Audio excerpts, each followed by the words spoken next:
주네 핑하 중국 교회에서 쓰는 인사말이고요. 해석하자면 주님 안에서 평안하십니까? 네.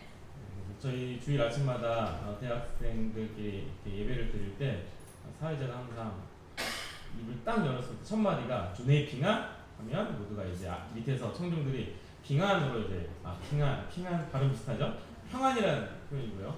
한번 해볼까요? 제가 이제 주네이 핑한 하면 여러분 똑같이 빙한 해주면 됩니다. 네, 주네이 핑한. 감사합니다. 1년 만입니다. 그죠? 1년 만에 제가 좀 변했나요? 네. 더 오파스러워졌죠? 죄송합니다. 담임 목사님 닮아가서 제가 이게에서 파송받아가지고 원래는 훨씬 더 점잖았습니다 제가. 근데 유성에서 파송받고 나서 조금 이제 가벼워졌어요. 우리 같은 식구기 때문에 이해해 주시리라 믿고 좀 까불겠습니다. 1년 동안 1년 만이어서 반가운 마음. 근데 저는 여러분은 저를 못 보거나 소식을 이렇게 소식지를 통해서만 볼 수 있지만 저는 이렇게 자주 유성 카페 들어가서 교회에 무슨 일이 있는지 그리고 성도분들이 어떻게 이번 주는 어떤 분들이 전도 나가셨는지 이런 것도 다 봅니다. 그리고 어떤 행사가 있었는지 그리고 주보를 통해서도 소식도 계속해서 이렇게 체크해 보고 있어요. 그래서 1년 만인데도 솔직히 저는 낯설거나 어색하거나 그렇지 않아요. 그러니까 여러분은 저를 봤을 때 이제 1년 동안 시간이 있었기 때문에 좀 어색한 부분이 있고 그럴 테지만 저는 굉장히 자연스럽습니다. 여러분이 무슨 일을 하고 있는지 제가 다 지켜보고 있습니다. 오늘 하나님께서 주보와 설교 내용이 다르죠. 하나님께서 좀 다르게 인도해 주시는 것 같아서 본문과 내용이 바뀌었습니다. 이 세상에서 성공을 이야기할 때 두 가지를 강조하는 것 같아요. 하나는 너 능력이 있니? 혹은 아니면 너 지혜가 있니? 지식이 있니? 이 두 가지를 어떤 사람들은 능력만 있어도 성공을 하는 것 같고 어떤 사람은 지혜, 지식만 있어도 성공하는 것 같고 그리고 어떤 사람들은 이 두 가지 다 가지고 있어서 성공하는 것처럼 보여요. 그래서 대학생들이 스펙을 쌓는 이유가 점수 여러 가지를 따고 연수 이런 등등의 것을 이렇게 차곡차곡 쌓는 이유는 무엇인가요? 회사에게 뭘 보여주고 싶은 거죠? 내가 능력 있는 자다. 그러니까 날 써라. 그런 걸 보여주고 싶은 거죠. 그러니까 이 세상에서 괜찮은 사람, 회사에서도 마찬가지인 것 같습니다. 어떤 사람을 평가할 때 기준이 능력 있니 아니면 지혜가 있니? 남들보다 더 똑똑하니 아니면 남들보다 뭘 잘하니? 이 두 가지를 잣대로 사람을 평가하고 판단하는 것 같습니다. 그런데 여러분 혹시 이런 요구에 버겁지 않습니까? 우리 아침에 김창규 목사님과 짧게 커피 마시면서 대화를 나눌 때 저한테 그러셨어요. 힘들지 않으세요? 네, 다른 사람들과 똑같죠. 그렇게 대답을 했어요. 이건 무슨 이야기냐면 우리가 이제 이 몸을 가지고 살면서는 이 땅에 살면서는 힘든 게 당연하다, 보통이다. 근데 여러분 만약에 이 세상이 여러분에게 자꾸 성공해라고 자꾸 얘기하는 요구를 하는데 그리고 능력이 있냐 그리고 지혜가 있냐 지식이 있냐 자꾸 물어요. 그러면 이런 요구에 우리가 이제 부응을 해야 하잖아요. 이런 요구에 부응하는데 피곤하지 않으세요? 힘들지 않으세요? 왜? 나도 성공하고 싶고 나도 저들의 요구에 다다르고 싶은 거죠. 그런데 실상은 그렇지 않아서 거기를 자꾸 올라가려는 이런 것이 너무 수고롭지 않습니까? 근데 교회 안에서 복음 안에서는 그 어떤 능력과 지혜, 이 세상이 말하는 능력과 지혜 여러 그 요구에 순응하지 않으셔도 돼요. 반응하지 않으셔도 돼요. 왜요? 여러분은 참 능력, 참 복음을 이미 믿고 소유한 사람들이기 때문입니다. 오늘 본문 함께 먼저 읽어볼까요? 고린도전서 1장 18절에서 31절입니다. 성경을 펴시고 고린도전서 1장 18절에서 31절.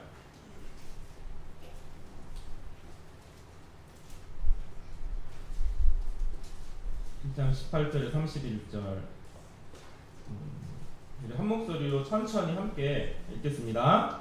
시작. 십자가의 도가 명망한 자들에게는 미련한 것이요 구원을 얻는 우리에게는 하나님의 능력이라.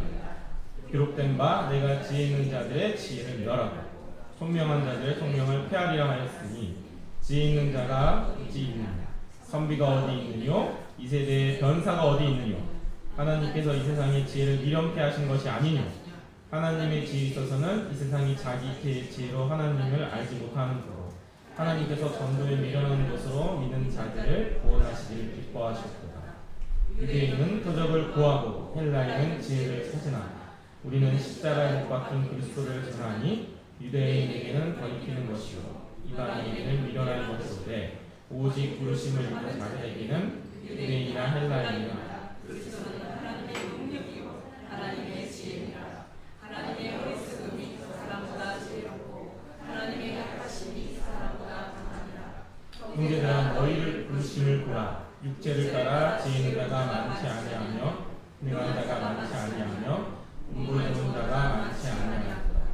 그러나 하나님께서 세상에 미련한 것들을 택하사 지혜 있는 자들을 부끄럽게 하려 하시고 세상에 선한 것들과 멸시받는 것들을 부끄럽게 하려 하시며 하나님께서 세상에 선한 것들과 멸시받는 것들과 없는 것들을 택하사 있는 것들을 폐하려 하시나니 이는 아무 육체에도 하나님 앞에서 자랑하지 못하게 하려 하시니라.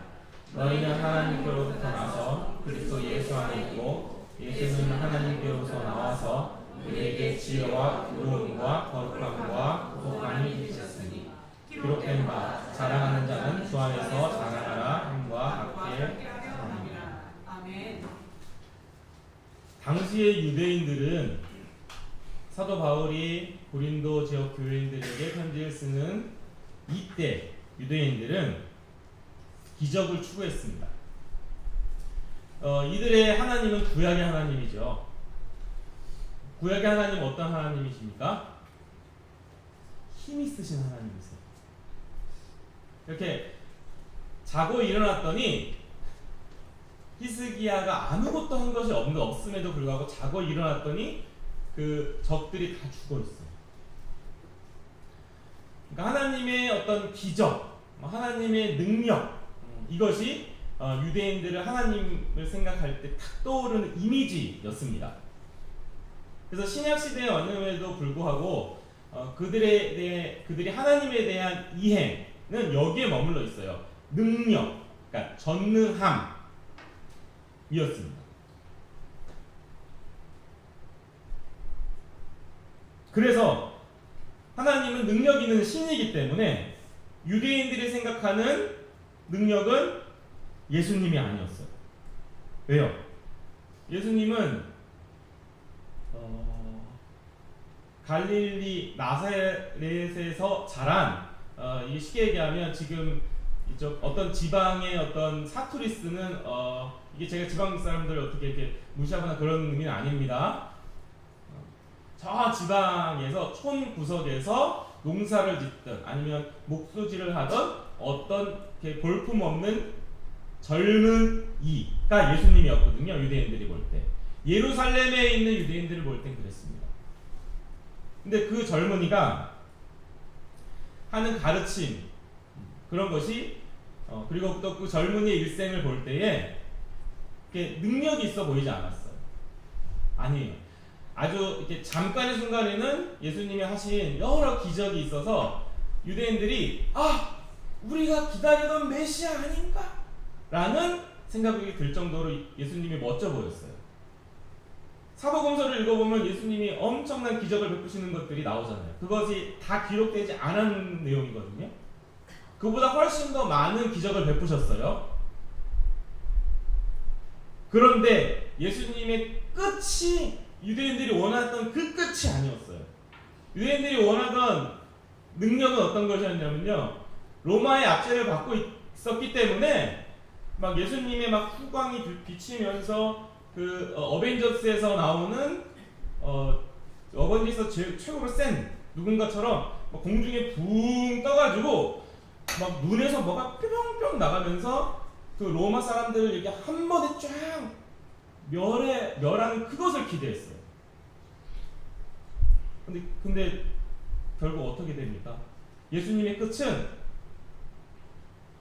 아무 말도 안 하시고 재판받을 때 유대인이 왕이냐?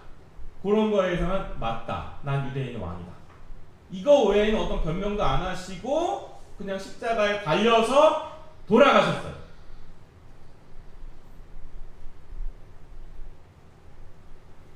그들이 생각할 때, 유대인들이 생각할 때 이것이 능력입니까? 아니요. 어떤 사람이 죽어요? 어떤 사람이 당합니까? 로마 사람들, 유대인 그때 종교 지도자들이 예수님을 죽이려고 했어요. 어떤 사람이 핍박을 받고 그 죽임을 당하냐면 능력이 없는 사람이 당해요. 그러니까 쉽게 얘기하면 약자가 당해요.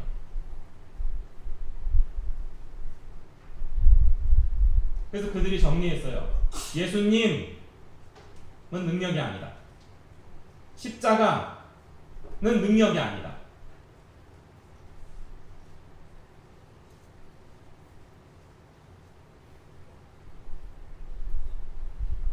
그리고 그 시대의 헬라 시대가 아주 짧았지만 역사적으로 로마가 헬라를 잡아먹은 그 이후에도 이 헬라 문화는 헬라어를 계속 썼고 헬라 문화는 로마 시대에 영향을 계속 미쳤습니다. 그래서 그들에게 가장 고귀한 것은 지혜였어요. 고대 철학자들의 영향을 그대로 받은 것이죠. 그래서 만약에 A라는 어떤 내용이 지혜라면 이 내용은 그 사람들을 설득시킬 수 있었어요. 그들이 이렇게 얘기를 듣고 있다가 하하 하고 이렇게 뭔가 이렇게 막 빠밤빰 하고 별이 탁 깨달음이 있으면 그들이 지혜구나 하고 받아들였어요. 그래서 사도 바울이 그 여러 헬라 지역을 다니면서 전도를 할 때 그 도대체 도가 무엇인지 나와서 들은 헬라인들이 많습니다. 복음에 대해 관심이 있었던 것이 아니고요. 그들이 어떤 새로운 지식, 지혜에 대한 탐구 정신이 너무 크기 때문에 한번 들어보자였어요. 그런데 결국 어떻게 됩니까? 이 지혜, 이 십자가가 그들을 설득시키지 못했어요. 왜요? 이 세상의 지혜는 이렇게 돼요. 우리의 지식의 구조가 A, B, C, D, E, A. 이게 너무 어렵나요? 어찌됐든 이렇게 돌아서 원 처음 시작했던 부분에 다시 다다라서 이걸 폐쇄적 구조라고 하는데, 이렇게 폐쇄적 구조로 딱 마무리가 돼야 하고 이렇게 이해가 되거든요. 우리의 인식의 구조가 돼요. 무언가를 받아들일 때. 그런데 예수님의 십자가, 이 참 지혜는 이렇게 시작합니다. A, B, C, D 하고 열린 공간이 너무 많아요. 이건 열린 공간이 많다는 의미는 무엇이냐면 우리 지혜가 이렇게 하고 그 다음을 진행을 못해요. 그러니까 따라가기, 우리 이성으로 따라가는데 한계가 있어요. 멈춰 있어요. 그래서 그들이 헬라인들이 볼 때 그리스도의 십자가 복음이 되게 그 유치하거나 아니면 별로 이렇게 가치 있게 여겨지지 않는 그 무엇으로 생각해서 버렸어요. 접수하지 않았어요. 그래서 그들에게는 십자가의 도가 어리석은 것이었습니다. 정리하자면 유대인에게 십자가의 도는 무능력이었고요. 헬라인에게 십자가의 도는 어리석음이었습니다. 지금 이 세대도 그렇지 않습니까? 십자가 예수를 이야기하면 너가 잘 모르나 본데 이렇게 반응하지 않습니까? 능력이 없어 보이지 않습니까? 그리스도인들이 저는 딱 봤을 때 뭔가 가진 것도 없는 것 같고 좀 그래 보였으면 좋겠어요. 그러니까 뭔가 가진 것이 많아가지고 막 힘세 보이지 않았으면 좋겠어요. 왜요? 이 기준은 이 세상의 가치관입니다. 그렇다고 제가 뭐 그러면 공부도 하지 말고 뭐 자기 개발도 하지 말고 뭐도 하지 말고 하지 말라는 이야기가 아닙니다. 최선을 다하여 주신 시간, 주신 힘, 그리고 내 신분에 맞게 무언가를 연구해야 되는 위치, 그리고 내 직업이 어떤 것이면 그것을 고민하여서 어떤 좋은 결과물을 내는 것이 우리의 부르심이 맞아요. 근데 제가 여러분에게 나누고 싶은 내용은 이 세상은 자꾸 센 사람이 되라고 하니까요. 딱 봤을 때 저 사람은 뭔가 있어 보이고 그런 사람이 되라고 하니까요. 그래서 우리가 지혜, 지식, 능력 이런 것을 갖추려고 애쓰잖아요. 근데 예수님이 살아 계실 때 예수님은 유대인들에게나 헬라에게나 별 볼 일 없는 그런 존재였어요. 약자였어요. 그러면 그 안에 능력이 없으셨습니까? 지혜가 없으셨습니까? 예수님 자체가 지혜요. 예수님 자체가 능력이었는데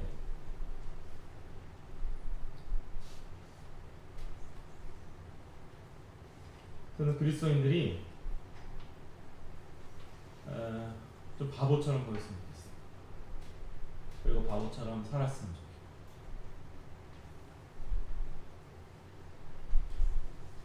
탁월함은 이 안에 있지만 탁월함은 내 안에 어떤 은사가 사람마다 주어지거든요. 근데 그 탁월함이 내 안에 있지만 막 이것을 막 겉으로 막 드러내가지고 뽐내거나 아니면 그것으로 인정받으려고 하는 그들의 어떤 기준에 그냥 다다르려고 하는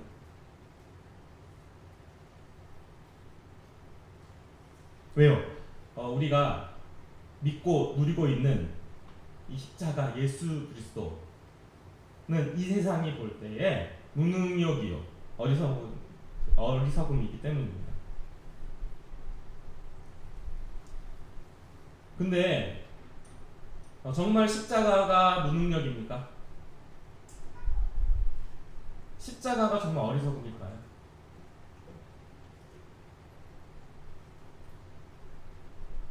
십자가가 어리석음이라면 우리가 절대자 하나님을 알 수 없었어요. 여러분 모두가 유한자죠. 인간이죠. 인간. 시간과 공간의 제한을 받는. 그래서 인간이 이해할 수 있는 어떤 지혜가 전 우주를 볼 때에 이 우주도 다 이해할 수가 없어요. 그러니까 굉장히 그렇게 위대하지만 사실은 하찮은 존재. 이 전 우주에 비교해 볼 때 아주 작은 존재입니다. 그러면 전 우주도 이해할 수 없는 우주도 유한 피조물 아닙니까? 그러면 피조물 전체도 이해할 수 없는 인간이 무한하신 절대자 하나님을 이해한다는 것은 말이 되지 않는 이게 어불성설입니다. 이게 말이 안 되는 이야기예요. 근데 여러분 이곳에 어떻게 앉아 있어요? 이 주일 아침에 좀 쉬시고 어디 가셔야죠. 놀러 가셔야죠. 가족을 위해서 시간을 쓰셔야 되죠. 이곳에 어떻게 앉아 계세요? 우리가 하나님을 알고 믿었기 때문 아닙니까? 근데 여러분으로 하여금 무엇이 하나님을 알고 믿게 하셨나요? 예수님 아닙니까? 하나님이 당신의 백성을 구원하실 때에 유일한 길, 한 가지 방법은 예수 그리스도였습니다. 예수 그리스도를 통하지 않고 하나님을 알 수 없었어요. 물론 일반 여러 가지 계시를 통해서 말씀을 통해서 하나님을 알도록 보여주셨는데도 불구하고 인간이 보이지 않는 하나님을 이 보이지 않는 것으로 보이지 않는 도구로 이해하는 게 한계가 있어서 제일 마지막에 조와 그래서 예수님을 보내신 것이었습니다. 이래도 눈에 보이지 않냐 예수님이? 내 아들 독생자가 눈에 보이는 피조물처럼 보이지 않니?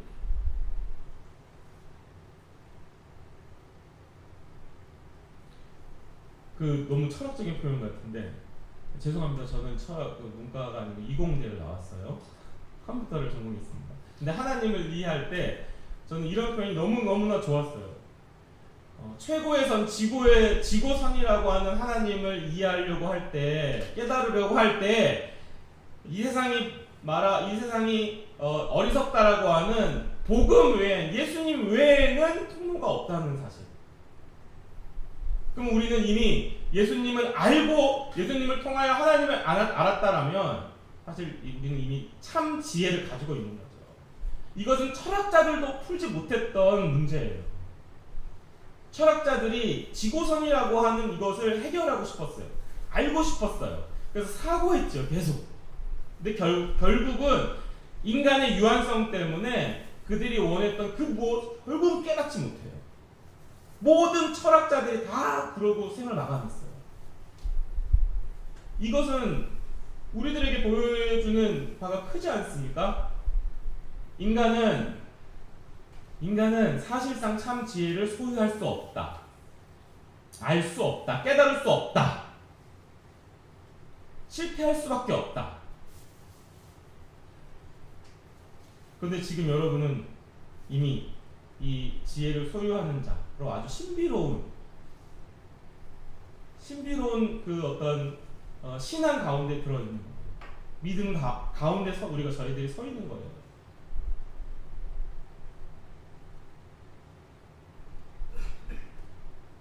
새 생명이란 구원받았다, 거듭났다라는 것은 영적으로 사망한 사람이 새로운 생명을 얻는 이 상태를 말하는 거죠.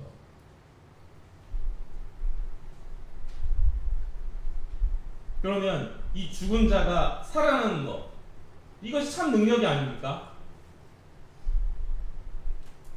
절망과 고통으로부터 나오는 것이 쉽지 않다는 것을 다 아시지 않습니까? 애쓰면 애쓸수록 저 늪에 빠지는 것 같은 것을 다 경험해 보시지 않으셨어요? 그러면 여러분을 무엇이 이렇게 밧줄처럼 던져줘서 아니면 여러분을 잡아서 이렇게 늪에서 이렇게 탁 건져냈나요? 여러분이 막 애써서 난 나갈 거야 해서 빠져나왔나요? 아니요. 구원 이후에도 이 예수님, 이 복음이 여러분을 계속해서 그 늪에서 건져내고 있어요.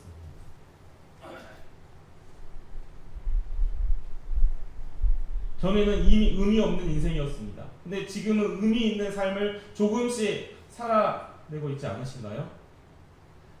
다 충분히 살지 못하더라도 어떤 시작을 하시지 않았나요? 계속 고민하죠. 내가 이대로 살아도 되는가? 그러면 이미 의미 있는 삶을 살아오고 계신 거예요. 죽을 때까지 이런 고민을 하며 삽니다. 여러분을 이렇게 바꾸는 것이 무엇입니까? 복음 아닙니까? 십자가 아닙니까? 예수님 아닙니까? 하나님과 인간의 관계는 그 어떤 무엇으로도 회복시킬 수 없었습니다. 하나님이 인간을 너무너무나 사랑하시지만 이 인간이 범죄한 이후에 하나님은 반드시 인간을 이렇게 멸하셨어야 돼요. 이것이 하나님이 가지신 절대불변의 하나님의 속성이죠. 그런데 하나님과 인간의 이 원수 관계를 해결해준 것이 무엇입니까? 예수님, 복음 아닙니까? 그럼 이것이 참 능력 아닐까요?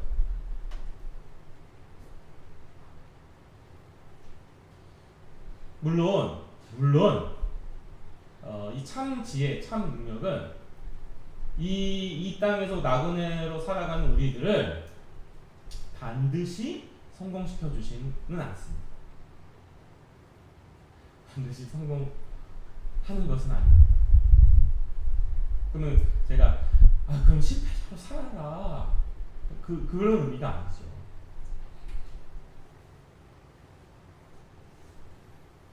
복음은 여러분을 이 세상이 말하고 있는 그 성공으로 반드시 이끌어준다는 아니다라는 거죠. 복음의 기능, 참 지혜와 참 능력의 기능은 거기에 있지 않아요. 내가 죽을 때까지 끊임없이 하나님을 알아가도록 이 복음이 우리를 도와주고 있어요. 예수님이 우리를 도와주고 있습니다. 그리고 그 하나님을 영화롭게 하도록, 영광을 돌리도록, 그리고 그 하나님을 누리도록 참 지혜와 참 능력의 기능은 여기에 있어요.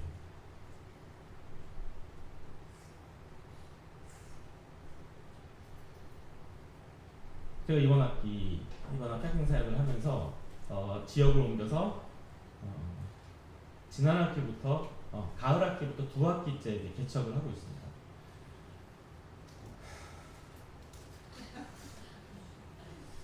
이번 학기 저희들의 목표는 숫자상으로만 말씀드리자면 18, 66이었어요. 18은 주일 모임에 예배에 18명이 친구가 온다. 그리고 6은 가운데 숫자 6은 6명이 새생명반 기초성경 공부를 한다. 그리고 세 번째 숫자 6은 믿든 안 믿든 우리 모임에 정착하도록 돕는다, 섬긴다 됐어요. 18, 6. 학기가 다 끝났습니다. 숫자가 뭘까요? 결과가 어떻게 됐을까요? 아니요? 16 빵빵. 저는 이 목표에 비추어서 저의 사역을 평가하자면 실패죠. 그리고 이 세상에 볼 때 능력 없는 자,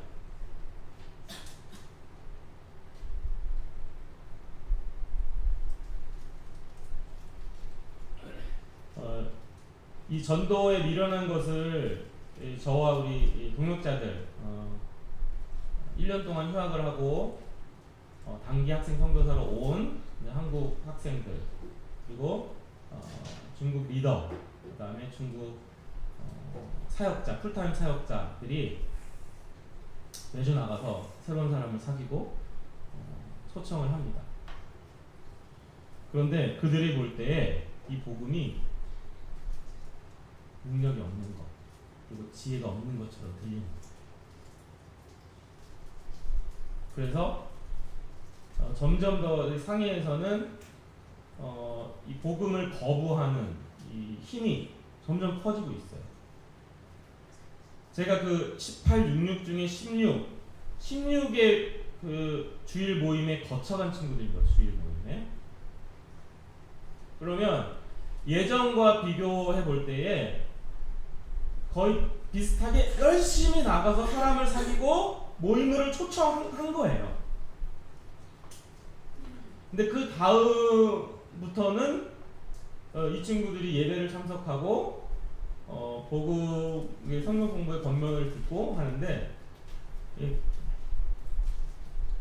이게 그렇게 미련한 것처럼 들리나 봐요.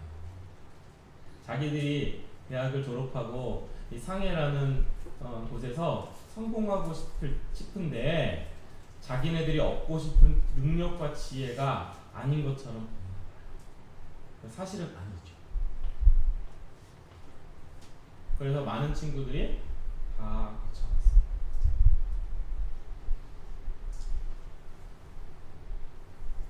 그 매 주일마다 전도에 나가는 것을 제가 사진 어떤 분이 또 나가실 걸 계속 보고 있습니다. 그러면 지나가는 사람들이 볼 때는 그것이 참 도대체 뭐 때문에 저렇게 수고하지? 비가 오나 눈이 오나 날씨가 더우나 추우나 도대체 왜? 당장의 효과가 없어 보이는데 저것을 왜? 너무 미련해 보여요. 근데 제가 왜 그 사진을 꼬박꼬박 챙겨볼까요? 왜요? 저는 확신하기를 이미 참 지혜, 참 능력을 알고 누리는 분들이 어떻게든지 이것을 나누고 싶은 마음으로 나간다. 그들이 복음을 거부하는 것이죠. 그런데 만약에 그런 액션이 없다면 어찌 이 지나가는 사람들이 예수 믿는 사람들의 모습을 통하여 복음을 들을 수 있는 이 종이 한 장을 통해서 이걸 내용을 읽을 수 있겠습니까?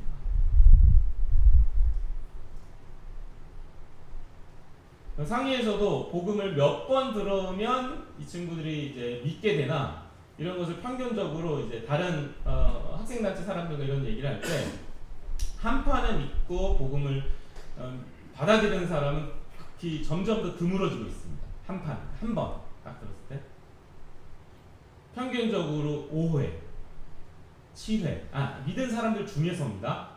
믿은 사람들 중에서 5회 혹은 7회 복음을 믿고 예수 그리스도 영접하고 구원 누리는 사람들. 그래서 겨울에 팀을 구성해서 저와 함께 캠퍼스 나가서 복음을 전도하고 친구 초청 파티를 같이 했으면 좋겠습니다. 그러면 여러분이 직접 경험하실 수 있어요. 이 미련한 방법이 참 보잘것없어 보이는데 어떻게 하나님께서 이런 것을 사용하시는지 분명히 오늘 우리가 읽은 본문에서 또 하나님이 기뻐하신다고 했고 어떤 이렇게 강단에서 뭔가 멋지게 사람들 앉혀놓고 짜잔짠 하고 뭔가 그 사람들 귀에 살랑살랑이 귀가 아주 즐겁고 단 말씀으로 내용으로 그들이 새신자들이 변화할 것 같고 막 복음을 믿을 것 같고 그렇지 않죠. 그럴 것 같지 않아요. 그들이 볼 때는 전도 복음은 미련한 거고 능력이 없는 것입니다. 그러니까 여러분은 그걸 아십니까? 이미 이 바보의 길에 들어서신 거예요. 돌이킬 수가 없어요. 혹 내가 가진 복음 때문에 다른 사람들이 나를 신자들을 지금 대한민국에서는 기독교를 약간 무시하잖아요. 그러면 무시를 당하는 것이 우리들의 본분이라고 생각이 들어요. 아무리 그들에게 복음을 잘 나눈다 할지라도 그들에게는 미련한 것으로 들립니다. 근데 우리도 그랬고요. 여러분이 언제 예수 그리스도를 믿고 영접하고 구원을 이루셨습니까? 생명을 얻으셨습니까? 첫 한판에 그러셨습니까? 그러지 않으셨을 텐데요. 그러니 여러분은 그 어떤 신비한 세계에 이미 들어와 있는 것이죠. 하나님이 이 미련한 것처럼 보이는 능력이 없는 것처럼 보이는 이 복음을 나로 하여금 이렇게 이해되도록 이렇게 깨달아지도록 하신 것이죠. 그 값없이 주시는 선물이 여러분 가운데 다 임하셨기 때문에 저는 이 자리에 이렇게 앉았다고 생각해요.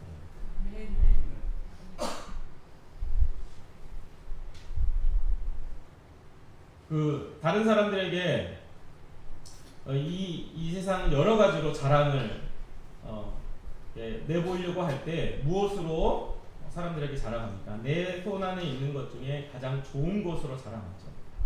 가장 다른 사람은 없어 보이는 특징 뭐 이런 것들로 자랑을 하죠. 그러면 신자들에게 성경에서 이 우리가 읽은 제일 뒷부분 성경 구절에서 분명히 우리들에게 말하고 있죠. 넌 무엇을 자랑할 것인가? 무엇을 자랑할 것인가? 나 예수님 믿었어. 나 예수님 믿고 구원 받은 사람이야. 이것을 제일 먼저 자랑하라고. 라고 우리에게 권면하고 있죠.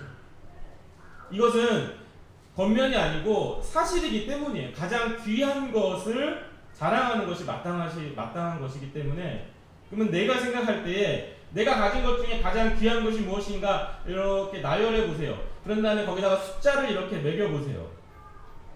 만약에 예수님이 이 복음이 이 십자가가 내 인생의 가장 최고의 가치 1번이다. 아니 0번이다. 그러면 이것을 내 삶에서 나도 모르게 자랑하게 되는 것이죠.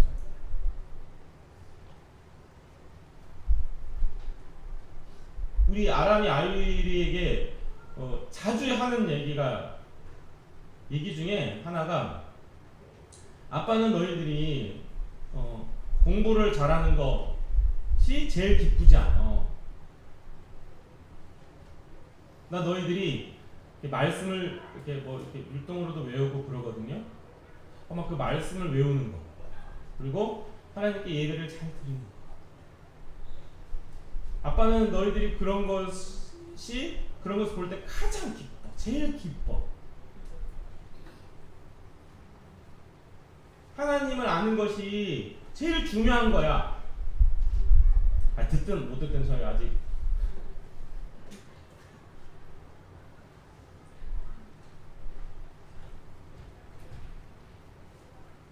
여러분 이 십자가의 도에 참 지혜와 참 능력이 다 포함되어 있습니다. 여러분은 이미 십자가의 도를 믿고 소유한 사람들입니다. 여러분이 이미 가진 그것을 아시기를 바랍니다. 여러분은 절대자인 그 하나님을 이해할 수 있는 자들입니다. 이 지혜 있어 보이는 철학자들도 할 수 없었던, 과학자들도 알 수 없는 그 하나님을 우리 모두는 이해하고 깨닫고 그리고 더 알고 싶어서 이 안에서 이렇게 선한 그런 열심이 계속 일어나죠.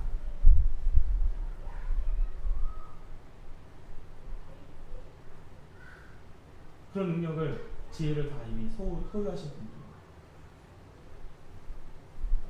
누리시길 바랍니다. 지혜를, 능력을 누리시기를 바랍니다. 여러분은 그래서 참 지혜자요, 참 능력자이십니다.